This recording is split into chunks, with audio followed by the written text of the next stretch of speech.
আসসালামু আলাইকুম। আমার কাছে অনেকেই জানতে চাইছেন যে আমার গাছে এত ভালো ফলন আসছে, আমি গাছে কি ব্যবহার করি?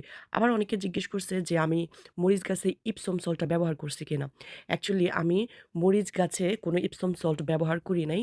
কারণ আমি যেই গাছের পাতা খাই, সেই গাছটা যাতে যেন সবুজ থাকে, ইপসম সল্ট ব্যবহার করা হয়, গাছের পাতা যেন সবুজ হয়।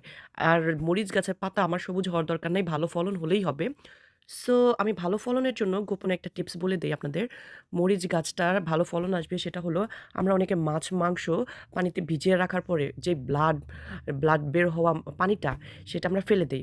অ্যাকচুয়ালি মরিচ গাছে আমি মাছ বা মাংস ভিজিয়ে রাখা ব্লাড সহকারে পানি সেই গাছের ভিতরে দেই।